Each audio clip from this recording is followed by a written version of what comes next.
I'd been drawing these like French fry guys with scary eyes and teeth ever since I was a kid. I'd always been thinking about this idea. I'd always been thinking about fleshing it out and sort of bringing life to these French fry men that had been living inside my head since I was a kid. And it just sort of naturally happened that way. My name's Justin Pappas. I'm the founder of Ape Law and the creative director of Albino Lullaby. We started in Cambridge, Mass. About 2 years ago. I had been working on Chivalry Medieval Warfare. I was the level design lead on that, and they decided to move that company up to Canada. I wanted to stay in the States, so I thought I could start my own thing. I had my sound guy, Ryan Buckley, who's worked with me on everything I've ever done. I put up some ads on indiedatabase.com. We got some great people together and we started right there. I actually have sort of been kicking around the idea for Albino Lullaby for a while. It started as an idea that I worked on in a student project when I was in grad school. You are exploring, you're a prisoner inside this library, and you can sort of explore the library, and the objective is to escape the library. But we were doing things with sound outside the library, so as you got closer and closer to escaping, things sounded more and more horrible outside the library, and we were trying to see if players eventually didn't want to actually escape the library. They see if we could make them feel safer inside the library. So it started as that experiment a while back. We didn't really sit down and say, what kind of a game should we make? You know, this is the game that's always been there and has been on the tip of my tongue. Now's the time to flesh it out. We started with a sort of tone that we wanted to create. It wasn't something I could really verbally communicate. I just knew how I wanted players to feel. As I started building it out and sort of writing some of the notes and characterizing the grandchildren and doing what I could to create that feeling, a lot of my subconscious fears were kind of rising to the surface. Through that, we sort of discovered some of the deeper themes of Albino Lullaby. Then when we sort of discovered that, we decided to run with those ideas. I think Albino Lullaby is very much influenced by the films of David Lynch and Stanley Kubrick, just in the way that they sort of present visual images to the player and sort of try to incite the player's imagination.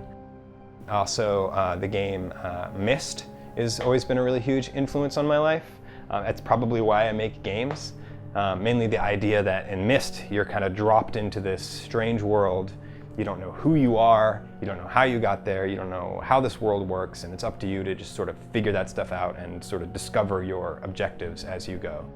It's also influenced by Hitchcock in the way that he sort of tries to build up the long scare as opposed to sort of cheaply keeping the viewers engaged with little tricks as he goes. I love jump scares and I love gore. I love all that stuff. But we wanted to challenge ourselves, so Ape Law exists to explore and experiment with games as a storytelling medium. And so we said, you know, what can we do to challenge ourselves? You know, how can we see if we can freak people out without relying on jump scares and gore? And it also implies that because it doesn't have those things, it does have more of the elements that do facilitate what I like to think is truer horror fear.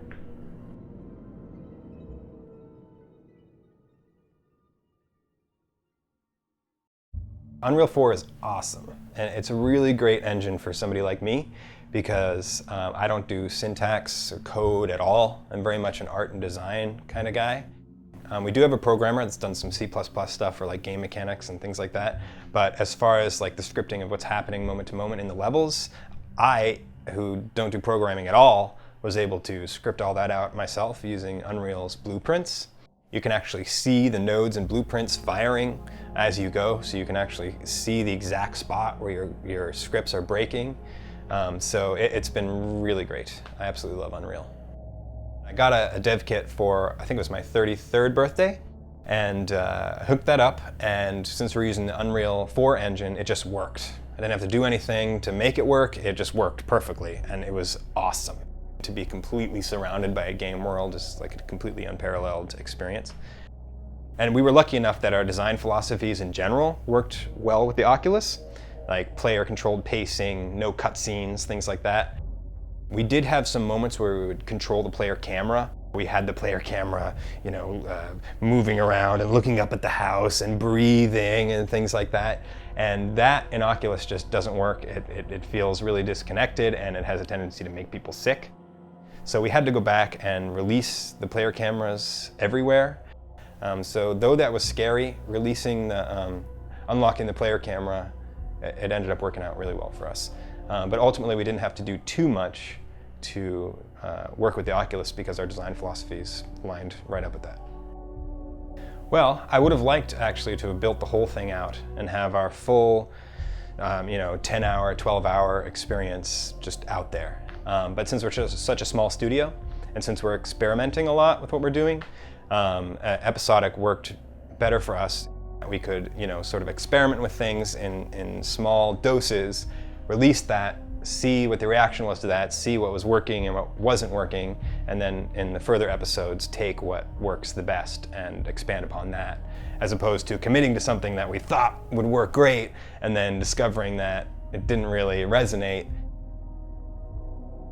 I promised my parents that I would make something beautiful after making something so ugly. We have lots of ideas and things we want to work on. We don't necessarily want to be a horror studio.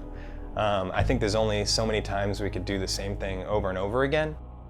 We sort of want to experiment with horror, see how far we can take that, and then try some other things. But ultimately, all of our games are going to be heavy in atmosphere and heavy in narrative.